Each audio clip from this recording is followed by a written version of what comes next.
Out There Media Group presents Out There Radio, a weekly journey into the world of the occult, conspiracy theories, counterculture, and the bizarre undercurrents of the human psyche.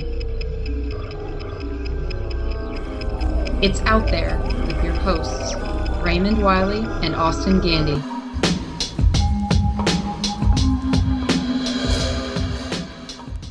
Welcome to episode 58 of Out There Radio. My name is Raymond Wiley. And I'm Austin Gandy.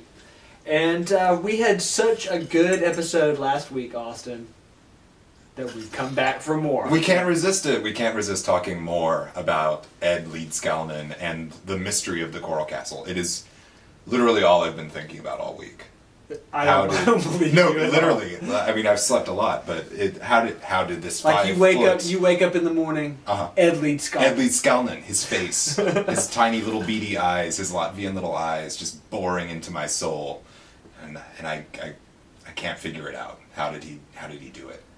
How did he build the 1,100-ton Coral Castle by himself? A 5-foot-tall, 100-pound Latvian immigrant, working by himself in the dead of night, erected the Coral Castle, for those who may have missed the last episode. Right, and we got into the basic details of the story and some of the cultural references that have spun off of it, like the My Sweet 16 thing.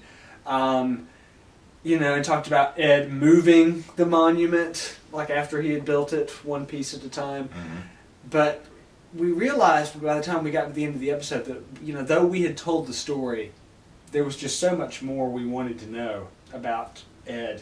And there was so much more groundless speculation that we wanted to do. and boy, are we going to get into that tonight. Now, before we do, however, we've got, the usual warm-up topics, right? They're drug-related. So, put your kids to bed or whatever, or maybe not. Because the first is a warning, right? This new drug, Austin, you're telling me about. Breath of the Devil? The Devil's Breath? So it's not actually a new drug. It's been around for an awful long time. It's actually a component that you find in traditional recipes for a witch's flying ointment. But it's synthesized from the datura plant, which includes several species, henbane, nightshade, etc. I just watched a mini documentary the other day about the use of scopolamine as a criminal drug. Not in the usual way that drugs are used in a criminal fashion as an illegal recreational activity, but this drug, scopolamine, or as it's called in Colombia, burundanga, or the soplo del diablo, the devil's breath, is actually used by criminals to rob or otherwise take advantage of victims. And recent projections have put the case of scopolamine administrations at 50,000 a year. 50,000 people, especially around Bogota, right, are getting. Well, what happens when the devil's breath hits you? Right. So the plant is, you could make an analogy to cocaine in a similar way. It's extracted from the leaves of the datura plant.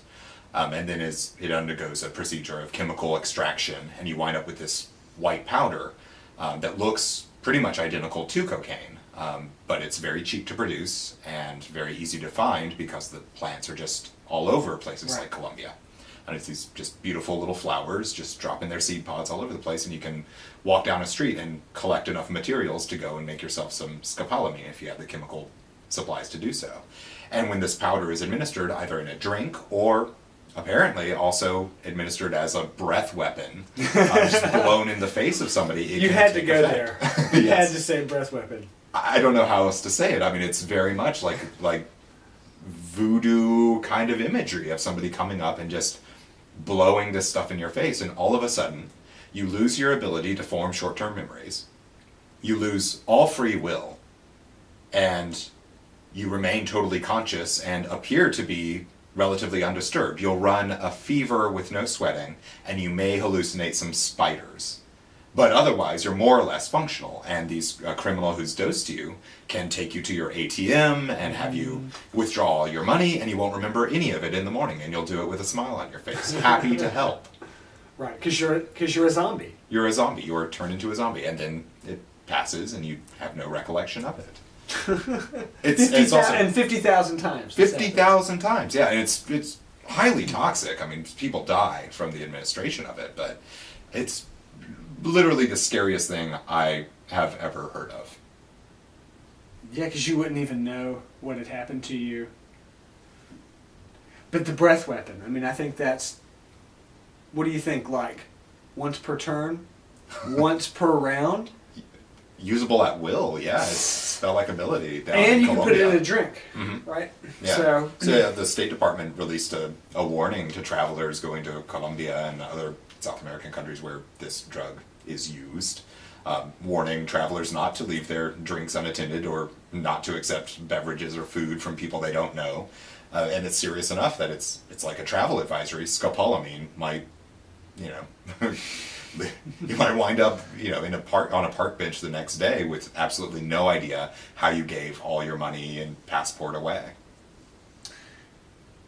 Well, drugs often... You're right that it wasn't a new drug, right? But it's something that's sort of exotic to us here in the West. We haven't heard, or here in the United States, we haven't heard about it that much. I think crack was the same way. Like, it got its start down in South America, and it took a couple of years for word of it to sort of reach people's ears here in the United States. And that brings us to our next topic, right, which is Gary Webb. What a smooth transition. You think so? Yeah, I think so. I could have done better. But Gary Webb, right? Speaking of non-smooth transitions, like, I keep bringing him up in the past two episodes and sort of like teasing the audience with it, and not actually getting to the story that's happened or the new information that's come out about the Gary Webb story. As you may remember from earlier episodes of Out There Radio, buying crack from the CIA. I think there was one or two others in the first season that dealt with this. Gary Webb, right? Pulitzer Prize-winning journalist from the San Jose Mercury News, right? Breaks this story in the early 90s about how most of the cocaine that was being turned into crack in LA in the early 1980s and sold by different street gangs, basically causing the crack epidemic, how most of that was coming from Nicaraguans who were basically immune from police involvement or any sort of investigation by the police because they were all hooked up with the CIA and they were all hooked up with the Contras down in Nicaragua. Well, so you can get the details about all that stuff in the other episodes, but what has come out since, right, is this idea that Gary Webb and his story was attacked by all the mainstream newspapers. It basically ruined his career. That was also known, but it was not known until very recently to what extent this was going on. And this article has come out recently, and a new book as well. And the author's name is Nick Show, and he's written about Gary, the attack on Gary Webb's career for breaking this story about CIA cocaine smuggling. Right? And come to find out, the LA Times, in order to bury Gary Webb's investigation, had like 17 reporters assigned just to his work, just to pick it apart and to find any inconsistencies in it that they could. And,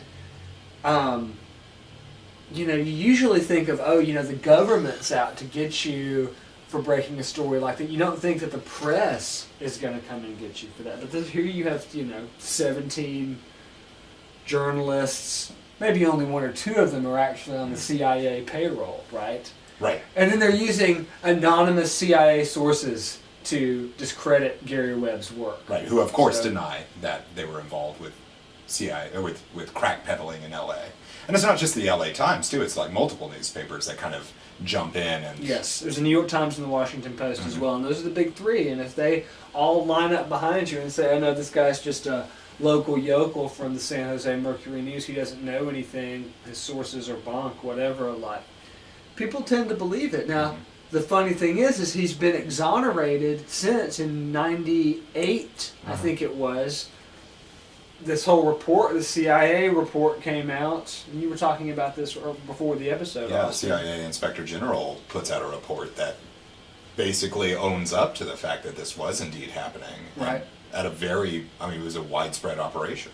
Yeah, absolutely. And this is not unheard of, and to the point where it finds its way into fiction. You know, we tend to bring up movies on the show a lot, and if you've ever seen the film The Departed, sort of have Jack Nicholson is just sort of immune from criminal prosecution in that film because he's helping fight terrorists or whatever, because he's useful for the government's ends. It's the same thing with this guy, Blandone, which is an interesting name, who apparently sold all this, like, tons of cocaine to Freeway Rick Ross, which is the story that Gary Webb broke. But okay, so Webb, we had wondered whether he had been suicided, right? We mentioned this because he had been shot in the head twice when he died. Right.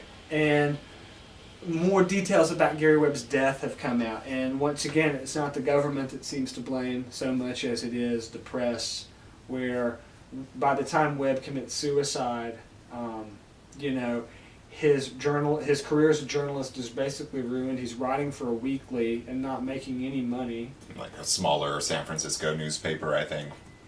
Exactly. And, you know, the day before he apparently committed suicide, he sold his house and was going to move back in with his mom.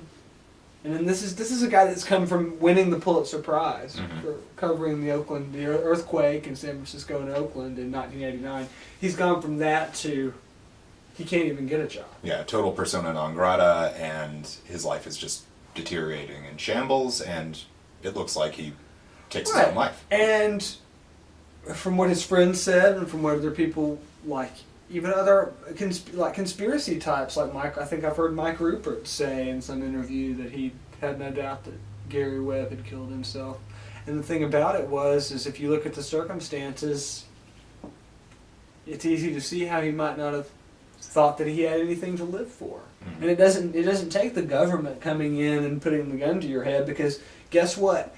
If they're going to come and do that, they're only going to shoot you in the head once. True. This is not like a message to other journalists, because the message to other journalists was, you can win a freaking Pulitzer Prize and we can still ruin you. Right. We can send a hit squad of 17 reporters to do the same basic thing as a CIA operative shooting you twice in the head. We'll just push you to the Yep. We'll make you do it yourself. And I guess, there's still questions around it. Like, why was the LA Times so antagonistic to his story? Like, a conspiracy-oriented sort of mind might say, well, surely there was some collusion between the CIA and these, and these newspapers. Well, it is known that the CIA has people in the major newspapers. Now, how many it is, I don't know. A lot of people roll out the term the lamestream media, and we kind of we joke about it. We joke about this term. But this is one of those times where we actually see that in operation. Yeah, in all of its most negative aspects, yes. But I think to assume that is all reporting and all journalism, it ruins the whole idea of journalism, doesn't it? If you just assume that all journalists are corrupt, if none of them tell you the truth, then why would you go out and be a journalist yourself? Because then nobody would believe you. So, but Gary Webb, exonerated, still dead. But the story, there's no happy resolution here or anything, but it looks like filming is underway on the movie based on, Dark Adversary or... Oh, yeah. Dark Alliance was the name of his original series, and then the book by Nick Show is... we'll get to it after the break. We'll be right back. We're back. The book was called Kill the Messenger. Nick Show, Gary, covering the Gary Webb story. So I realize that when we go to break, there's typically, the break lasts for a millisecond. But whatever, we got to change out the real. We got to get real. And that's what we're going to do, because we're going to talk about Ed Leedskalnin. Wait, man. What? I want to talk about the CIA still. Well, okay. It's too good. specifically, I think that this is something that we should talk about further because we have been hating on conspiracy culture a little bit, and there's really no call for it because there are lots of actual conspiracies out there that like really exist, and Okay. one of them is a nice intersection between the CIA scopolamine involvement with MK Ultra. Oh yeah. right? Okay. Yeah. So I mean, we've talked about MK Ultra before, Project MK Ultra, and that's not a conspiracy theory. That's It's a a conspiracy conspiracy fact, right? This is something that I think that we should linger on, not necessarily right now, but in the rest of this series, like every once in a while we should point out as many insane, kooky stories as there are out there about conspiracies that may be a little too far-fetched or a little hard to swallow. There are some stories Yeah. that you really couldn't write. More outlandish, bizarre tales of actual corruption and manipulation behind the scenes. And the fact that that very zombie mind-controlled drug, scopolamine, we were talking about earlier, as a criminal element in Colombia, was experimented with in the 1950s by the CIA as part of their search for a truth serum. And officially it was discarded because of the various negative side The effects. spiders. Seeing all the spiders Yeah. Yeah. tends to make one a somewhat unreliable confessor, I suppose. But the fact that it takes away all free will and resistance and also that conveniently wipes your memory of the event, Right. I imagine they would deny that they use it anymore. Can you imagine they're getting all up in the person being interrogated's face, like, who is the KGB station chief? That big black spider up there, you know. It's Shelob, you know. Well, yeah, I mean, I'm not down on, am I down on conspiracy culture? I think we can't drink our own Kool-Aid. Right. Right? Like, that's the problem. Is like, and I think people oftentimes, because, you know, there was so much distance between season 3, which we're doing now, and season 2, like 5 years passed, I think, you know, I think people have noticed that we don't drink our own Kool-Aid as much as We drink used to. different Kool-Aid, I guess. Yes. Our Kool-Aid tastes have refined a little bit. And we're High gravity Kool-Aid. we would very much like to, interact with that feedback. Yes, some people have expressed some disappointment that perhaps we've changed our tune. But I think at the end of the day, I feel like we've matured a little bit in some of the content that we want to approach and the way If we we want to do approach say it. so ourselves. I would hope so. 5 damn years, Right. You hope that you get a little bit of a broader perspective. And I think at the end of the day, what we're trying to do is be more honest and linger on topics that are more ambiguous and not just come out with an easy black and white answer to some of these topics that we've been discussing. Right. Actually, I'm being paid by the Illuminati. Mm-hmm. As you can see, millions of dollars to shill on this podcast, right? So, this paint itself was highly expensive. Mm-hmm. But Don't touch it. It's got scopolamine in it. oh no, and nanothermite. You're dosed now. So let's move on. Anyway, Okay, yeah. we got to get to Ed. Yeah, we've been talking about, real problems south of the border. Now we're gonna wildly speculate about Ed Leedskalnin. Mm-hmm. I've uncovered a lot, Yeah. In trolling YouTube and other well-known internet sites about Coral Castle this week. And where do you even start? Like, what's the most interesting thing about this guy? Maybe who he was, the mystery of not just how he built Coral Castle, this giant structure, 22, I don't know, millions of pounds, right? Blocks of coral. Where did he come from? Was he an adept, Austin? You yourself are you're one of them that know. Watch it. I can't speak if you if you say that. Oh, damn. That's right. So, I've actually been thinking about that myself. Like, the astronomical elements of Coral Castle are really tantalizing, and actually get talked about a fair amount among the folks that are kind of trying to link up the Coral Castle site to some of their own theories about telluric currents or Earth harmonic frequencies or what have you. And it sort of lends itself to that, given that Ed himself talked about strange magnetic currents. But to my knowledge, he was not specifically involved with any existing train of thought about it. He seems to be a self-made sort of gonzo theorist, gonzo scientist. So But you don't think he had like some access to some earlier tradition, possibly? it's certainly not anything we should totally rule out, but there's scant evidence of some secret Latvian Freemasonic operative order that may have taught him mysterious stone-cutting techniques. One wonders how he kind of came up with them on his own. Well, I saw a documentary this week, and it had the dramatization of Ed's life, and it had him studying at the library there in Homestead, Florida. And that seems as far-fetched to me as being a operative Freemason adept from Riga. You know, like what's...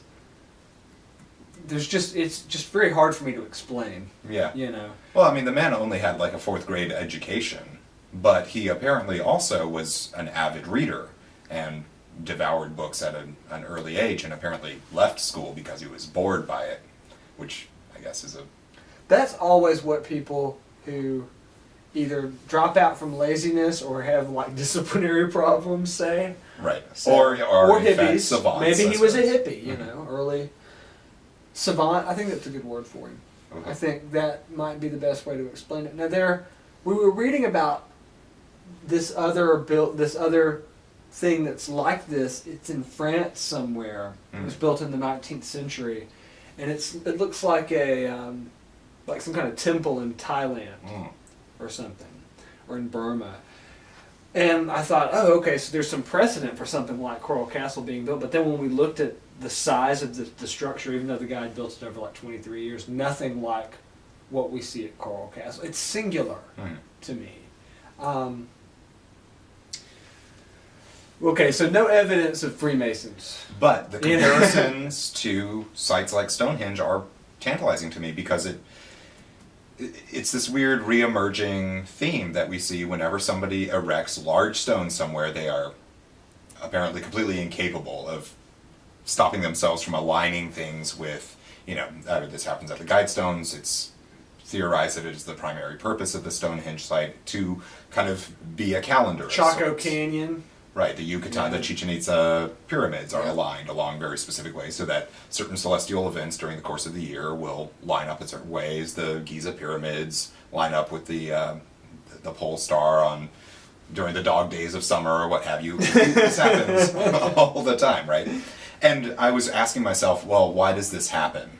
Why do people orient things in accord with celestial bodies? Obviously, there's it can be an instrument for a certain class of people, like the priests in Egypt would have had some benefit to being able to predict exactly when the seasons were going to change, etc., etc. But I think there's also an element of creating a space that is, in a certain sense, harmonic or powerful. And when you think about the way indigenous tribes kind of wind up with a mythological, geological site, it usually involves, there's like a lake or a rock formation or a mesa or something that becomes kind of the central aspect of their world. They literally call it usually the center of the world, and this is for where Ed, Coral Castle is the center of the world. his world, Yes. right? So when you're an indigenous people, you become very much tied to a specific site. But when a religion or an ideology starts to spread, when it becomes mobile, you have to develop a science of creating new sites. And this isn't necessarily positing ley lines or earth harmonic nexuses or anything like that, but I think that one of the motivations for drawing on astrological correspondences is to say this spot is important because while it may not have originally had some kind of genius loci, some aspect of it that is naturally beautiful or naturally important, we have aligned these stones and this location with the heavens themselves. And therefore it is now a central site of worship. It is a central site for our culture and the priests that maintain that culture.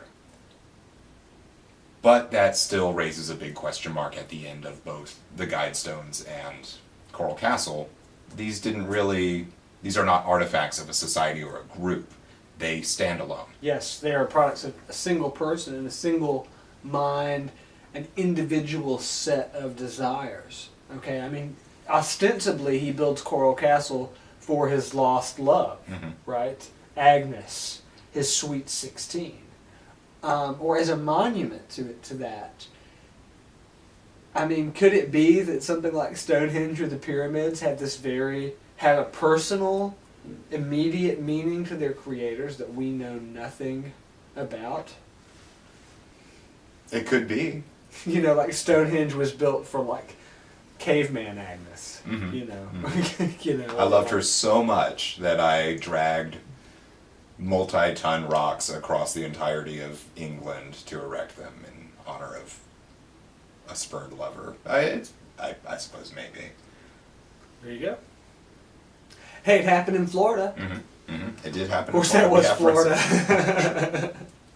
But so we've uncovered things about Ed's history, though, in our subsequent week between podcasts. And Latvian history. And we've learned all about the history of Latvia. We didn't know really anything about. I, in fact, just recently found out where it is on a map. I now know that it is one of the Baltic states that's in the middle. In, like, the crappiest place in the world, basically torn right between Germany and Russia. Like, historically speaking, a bad place to find yourself. Yeah, no, not like geographically bad. I mean, it has the big port of Riga there, which is the biggest port in the Russian Empire, which I'm sure all of you really don't care about, but whatever. It's you know, as a cosmopolitan, worldly place that was torn with all sorts of strife during the Russian Revolution and the First World War. Now, Ed got out of Latvia before the First World War, but lived in a time where there was revolution, upheaval, and his brothers, in fact, were caught up in some of this. One of them was imprisoned for a while. It's been said by his relatives, they've been interviewed since, you know, in much later times, and it's been said that Ed was also sort of on the run from the Tsarist secret police. Now, and some people posit this as the reason why he came to Florida in the first place. Now that seems odd to me because all this upheaval in Riga and in Latvia in general, and most of it happens in 1905, and he doesn't leave till 7 years later. Right, that's true. And, you know, talking about kind of the Russification of Latvia, that's all kind of happening 10 years before that. There was a movement called the Young Latvians, and it was kind of replaced by this more global socialist movement, left-leaning movement called the New Current. And his brother, I think, Otto, I'm hoping I'm getting the right brother here, but I believe was part of, or the Democratic Social Workers Party or something like that. Point being, you could be imprisoned or, you know, shipped off to Siberia or worse for any of this stuff during the reign of the Tsar and before the Communist Revolution in Russia. And then, of course, afterwards, they could do it to you then as well. So Ed misses all of this, but it makes you wonder if it didn't play into why he left and came to Florida to build the Coral Castle in the first place. But it would seem to me that waiting 7 years to Agnes maybe really was his motivation for leaving. Certainly possibly the last straw in poor Ed's decision to leave. Now, if he does have anti-gravity powers, you know, imagine him being like taught them by the secret society in Latvia, right? And he's like just graduated to the highest grade, and he can like levitate stuff and everything. And his girlfriend leaves him, and he's like, "Screw it, I'm going to Florida." Yeah. Well, I mean, there's such scant information on what exactly was going on because it was a country in turmoil. I mean, we found this really interesting little, you know, art sheet from a secret society called the Logos Lucifer that was a 1920s kind of artifact in Latvia, but that's literally the only thing you can find about occult and secret societies in Latvia at the time. And we couldn't tell if it was a magazine or if it was a society.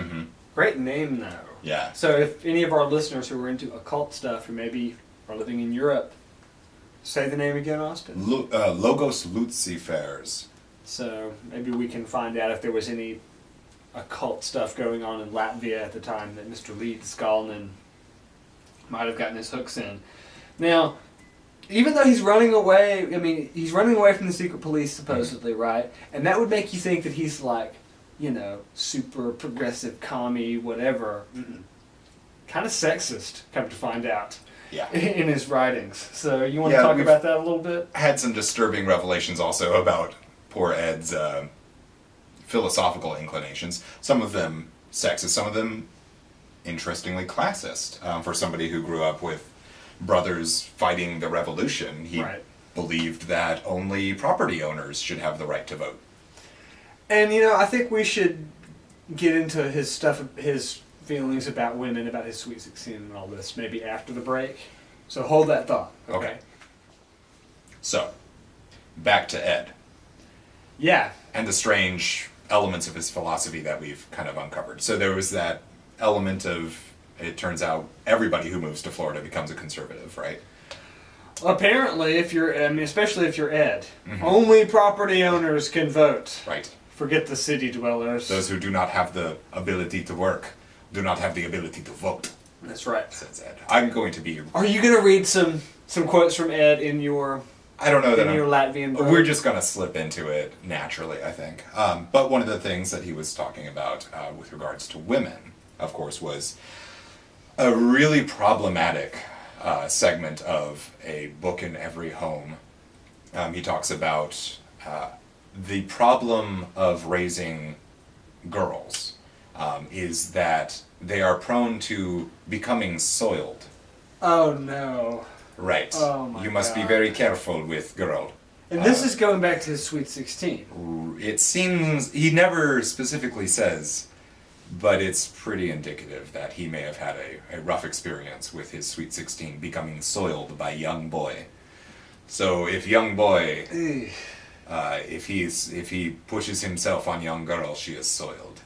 Young girls should be with older men. It's really bad. And he even suggests that mothers' responsibilities are to maintain their young girls' chastity by themselves. Stepping up. By serving as main tank for that scenario. And holding the aggro of young boy.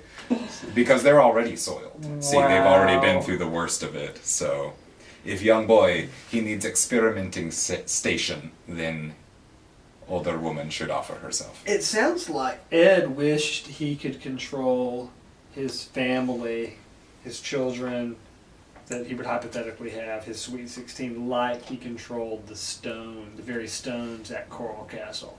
Mm-hmm. Like, here was a guy, and that may be a dark side of this guy. We've described him as this, like, alien time traveler, magician, genius. But maybe he was a real control freak. And maybe that fed into why he was, wanting to build Coral Castle. Yeah. Well, imagine the neurosis that it must take to just set your mind to such a Herculean task, a literally Herculean task. And you prove to yourself that you can indeed basically move mountains, and yet love has eluded you. Right. And it's weird, all his neighbors thought this was terribly romantic, but none of them ever seemed to hook up with it. Mm-hmm. So... Yeah. And I guess the touristy element of Coral Castle was almost like a replacement for the children maybe that he wanted to have, where he at least got to hang out with children who would come to visit. Yeah, he would apparently make hot dogs for them in his custom-built pressure cooker. Hilarious. Right? Oh, wow. Yeah, we hadn't even tapped that element, the hot dogs. That's good. Okay, let's get into the wild speculation we've been spending most of the afternoon doing. Mm-hmm. We found this quote where he's talking about magnets. Right. Okay, Magnetic Current is his book, right? Yes. So Ed has some pretty wild theories about magnets. And this is one of the major deviations that he has from lamestream science. Right? Okay. Science believes in gravity, basically.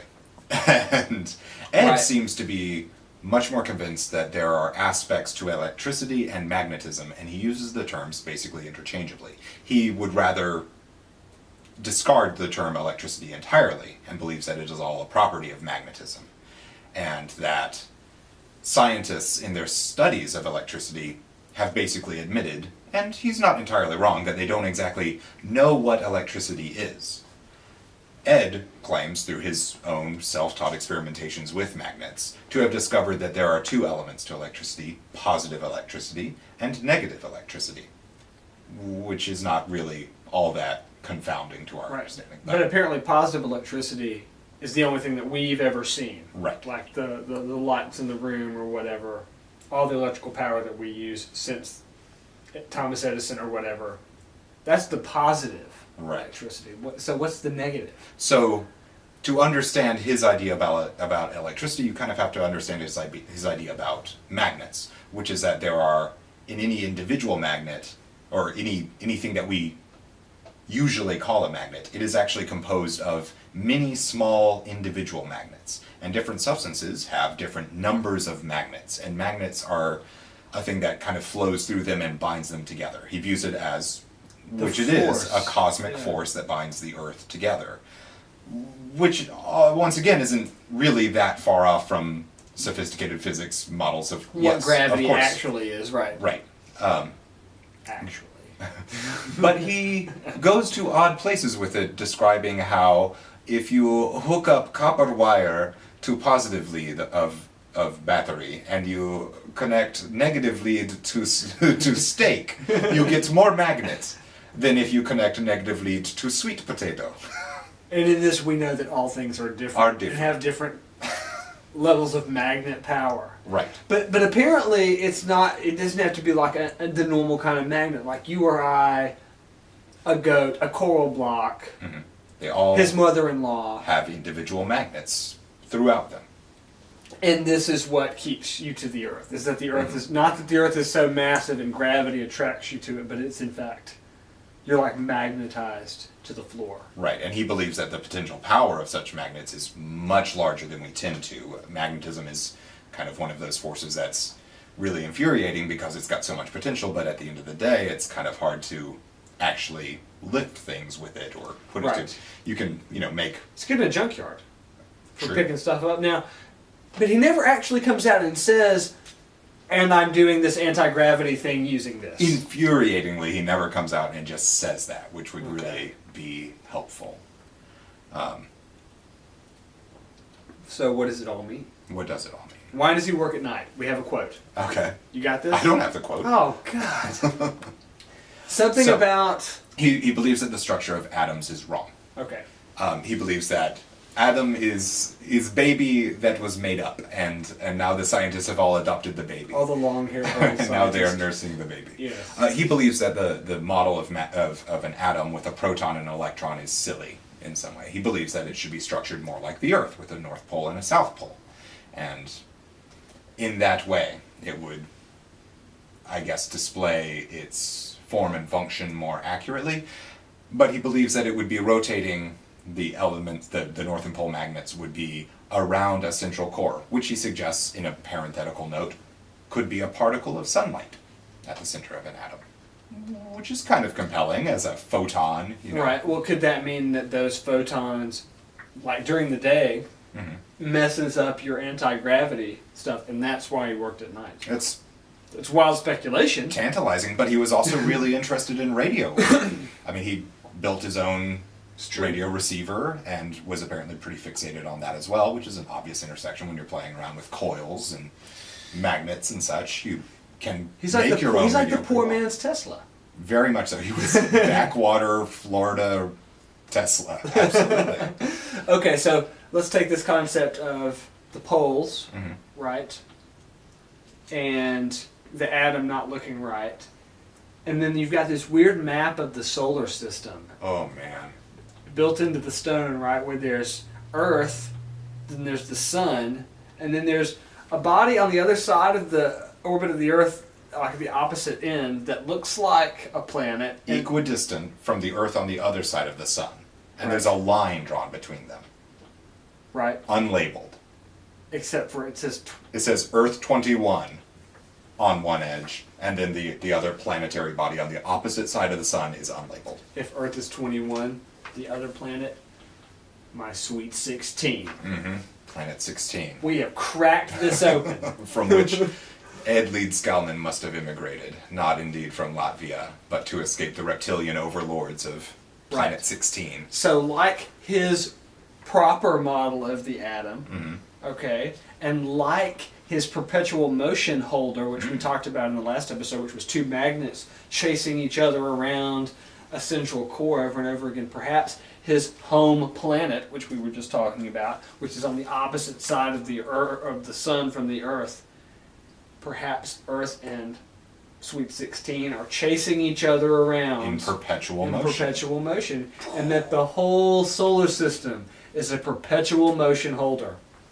Oh, that's... Beat that. Seriously. And Beat that's that. one that does not get talked about. Even on the craziest of websites, we have officially gone further. Yes. Because nobody talks about this weird plate that has this model of the solar system. It's right there at the front gate where it says, please ring bell. It's got Twice. the sun. Please ring bell twice. It's got the sun, the Earth, 21, and unlabeled planet that we must assume, for lack of evidence to the contrary, is planet Sweet 16.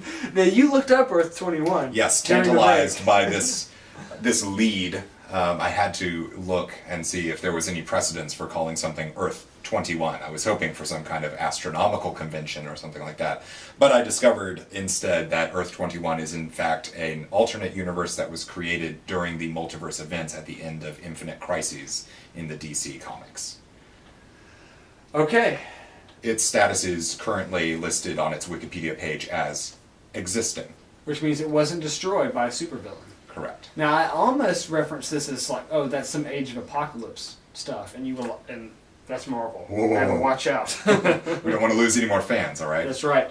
So yeah, they said we were overly skeptical talking about Alex Jones and 9/11 and all that stuff. Tell me I'm overly skeptical about Coral Castle.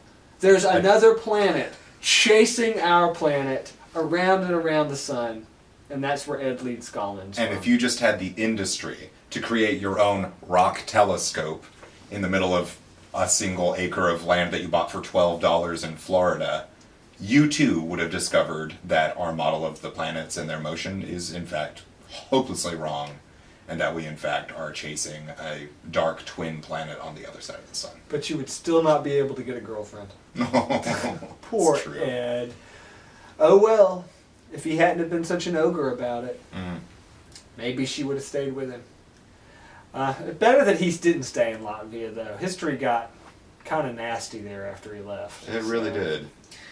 So yeah, Latvian history this week on Out There Radio. I mean, not bad. So I'm happy with this. Yeah. I feel like we've really cracked this open.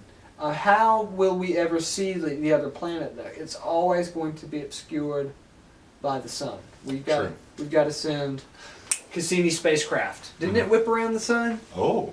Oh no, I think that was Venus. Yeah, I don't think we've sent it. I mean, that would be a big thing to whip around. That's a long journey. Mm-hmm. It's a long way. It takes the Earth half a year to go that far. So. Correct. Our understanding of science is at least as good as Ed's. Okay, now I'm going to tear this up Okay. before we go, just so I can get some of the skeptic stuff in. The Earth's rotation has slowed Sure. as time has gone on, right? Right. Because of the moon, Mhm. and because of the tides, and so they count this in like fossilized tree rings and Mhm. like coral rings or something from the past. There used to be. Are you ready for this? Coral rings? Coral rings, right? Yeah. Okay. I'm not quite a scientist. Wagging but, the dog. But I know for a fact that billions of years ago there were like 400 days in the year, and the Mhm. Earth was just. So does that mean this other planet over here is like exactly like ours, and it's like slowing down? What part of magnet don't you understand? Okay. Fair. If we understand that our Earth is like the North Pole of a magnet, then that one would be basically entangled with us. Anything that would happen to it, it would be the magnetism itself would change its orientation. Is there an Austin Gandy on the other planet? On Earth 16, On Sweet 16? I think there must be. We must posit, yes. Okay, that it is. you have a goatee, right? Mhm. Which means you're the evil Austin Gandy. I'm the Tom Riker. That's right. I was Okay, it's gonna take me. It's gonna take me a while to sort this out, Mhm. but hopefully I'm the good one, the good Raymond. I mean, I think that's gonna do it pretty much for this week. I mean, I don't think we can go any farther than exactly the opposite place in our orbit around the sun. That's millions of miles. Mm-hmm. Well, okay, so let's talk about some of the wild things that Ed also throws out there, right? He has advice for rocket scientists. Oh, I love this. Ed is convinced that it would be completely possible for the moon to just crash into the Earth if it's magnet, and that these things have happened before, not necessarily the moon crashing, but that the magnetic poles do shift. This is something that comes up in some kooky theories out there about. And it's true that the poles do shift. They have to move the candy stripe every so often. There are some wild theories about how different continents that were once verdant, lush landscapes are now Antarctica because of pole shifts, etc. But Ed says that not only does the Earth's magnetic field hold itself together, the moon has a similar North Pole, South Pole kind of thing that holds it together. And that if you wanted to get to the moon much easier than we do now, you would just put a magnet on the top of your rocket and the South Pole of the magnet on the bottom of your rocket and just point it at the moon. The North Pole of the moon. The North, I guess. Right. Or the South Pole of the moon? I don't know. My understanding of magnets is pretty... How do they work? Well, we'll find out. We'll know next week because we'll do a show from the moon. Perfect. See you then. You have been listening to Out There Radio. For more information or to access premium episodes, please visit us online at outthereradio.net.